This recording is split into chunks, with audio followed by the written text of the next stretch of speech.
نبیشتی من زمین زرد و ایشتی من بیشتی من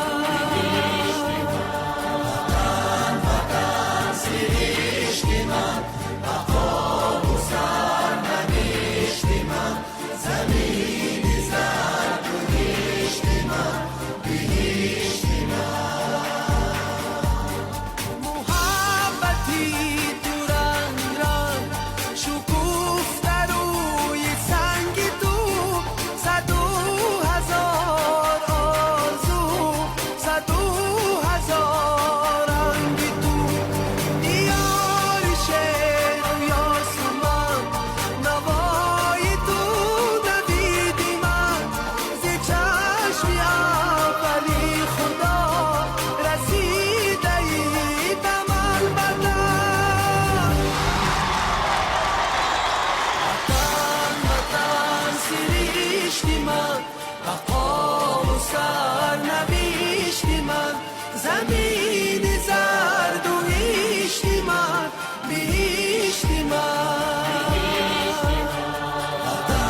وطن سیریشتی من بقا و سر نبیشتی من زمین زرد و ایشتی من بیشتی من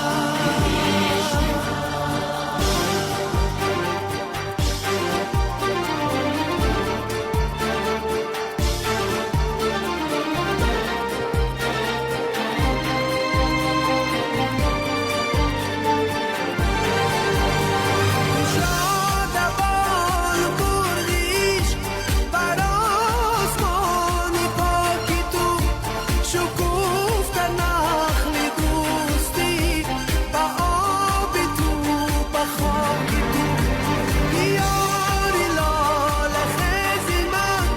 بهاری مشک بیزی من جو جانی من عزیز من وطن بهشتی من وطن سیریشتی من بقا و سر نبیشتی من زمین زرد و ایشتی من بیشتی من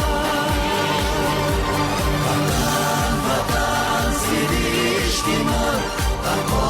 و سر نبیشتی من زمین زرد و ایشتی من بیشتی من قصدن عملی نکردن چون که در وقت برآمدن در گذرگاه ها دیگر تعاملی ترسی رسانی شخص کم می شود دزدی کردن نمیتوانند نکردن با تمام راه و واسطه تا امروز دوام دارد پیوست هم کردن گفتن این کار نمیکنن ویران کردن همیشه مادرها که $10 میلیون تکنولوژی حاضر زمان وارد کرده شد فقط یک راه مونده است که هر دو ساختار را برهم تیرید رهبران وزارت مالیه و ریاست و شعبه‌های منطقوی آن مقامات اجرایی حاکمیت دولتی ولایت‌ها و شهر و ناحیه‌ها وظیفه دارند که با مسائل بنقشه‌گیری درستی بودجه‌های محلی مطابقت خراجات با معیارهای مقرر گردیده و ارزیابی امکانیت‌های واقعی منبع‌های انداز اعتبار اولین درجه دهند. با وزارت مالیه پروکراتورای گنرالی پالات حساب آگنتی نظارت دولتی مالیوی و مبارزه با کروپسیا سپارش داده می شود که وابسته به اصول معین نمودن ضرر مالیوی و درستی پیشبرد آماری آن سندهای معیاری و حقوقی دخلدار را تهیه و در مهلت 1 ماه با حکومت کشور پیشنهاد نماید. چگونه ما به نقشه میگیریم بودجه‌های محلی را؟ 10 مرتبه در جلسه حکومت جمهوری تاجیکستان من سپارش دادم سنجیده برایتان تحلیل کنیدان مانیتورینگ گذارانیدان در شهر ناحیه‌ای که قسم درآمد بودجه‌های محلی را اجرا نمی‌کنند سبب عامل‌ها امکانیت‌ها پتانسیل شهر ناحیه را آموزید ریالی آموزید می‌بینید در یک شهر ناحیه عموما تا امروز همه را برای شهر ناحیه کوشش می‌کنند اصلا قسمی درآمد بودجет‌های محلی را پنهان کنند، یعنی بیشتر سوبونسیا گیرند از بودجت جمهوری. اشاره نویایی است که امکانیت عموما سرچشمه‌های که درآمدی اندازی را ندارند، با آنها نقشه وای می‌کنیم. برای چی؟ برای آنکه نتوانستند کارمندان ساحه مالیه را طلبات غیر قانونی آنها را قانع کنند. برای همونا را بار میکنیم. حکومت مملکت حجم مبلغ‌زاری را با مقصد اجرای عهدهدارهای اجتماعی خود، یعنی بلند برداشتن سطح و صفت زندگی و حفظ اجتماعی اهالی سال به سال افزایش می‌دهد. حالا در این سمت تطبیق یک قطار استراتژی و برنامه‌های دولتی ادامه داشته،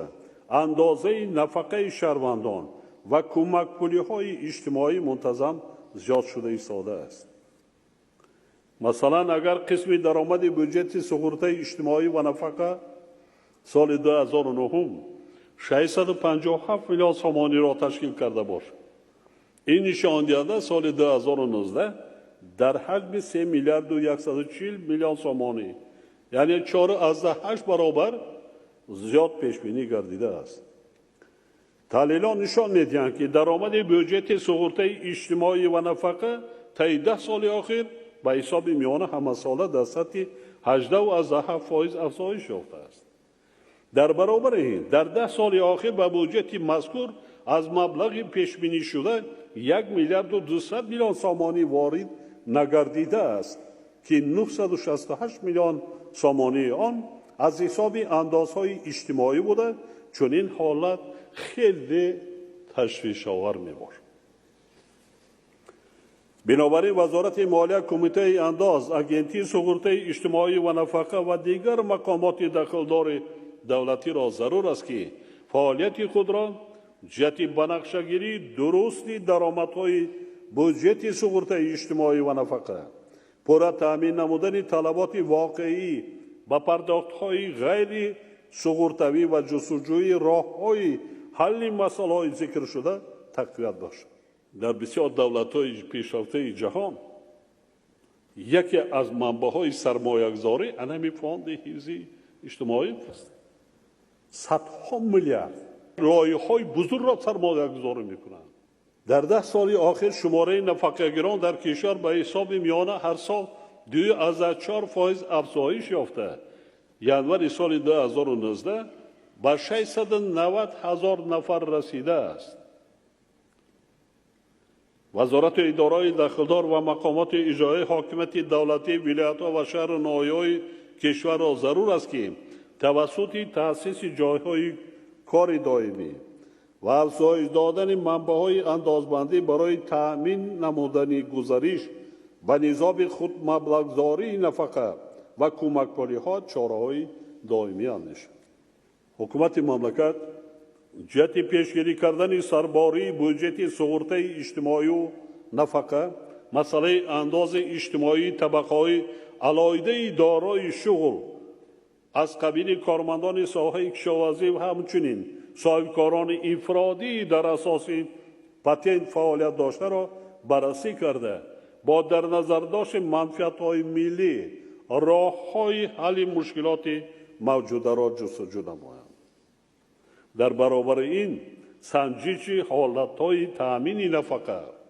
و سقورته اجتماعی در سالهای آخر نشان می‌دهد که در این سمت قانون ویرانکنی‌های زیاد وجود دارند.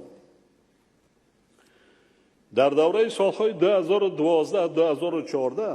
ضمن تفتیش اگنتی سقورته اجتماعی و نفقه و زیرساختارهای آن از جانب اگنتی نظارت دولتی مالیوی و مبارزه با کروپسیا با مبلغ 5 میلیون سومانی ضرر مالیوی آشکار کرده شده است که از آن به اساس تعیین و پرداخت نمودن نفقه 1447 حالت، طبق حجت‌های معیوبی قلبکی پرداخت نمودن نفقه 34 حالت، این کم نشان داده. تصرف نفقه شخصان ففتیده 211 حالت و تلف مبلغ‌های نفقه از بی‌سر و سامانی 1709 حالت را تشکیل می‌دهد. بعد تفتیش‌های مقامات مربوطه و جاری نمودن نظام معین در تعیین نفقه، شماره معیوبان گیرنده نفقه مهنتی در بین سالهای 2012 و 2018 قریب 35,000 نفر کم شد. این حالا هم کم است.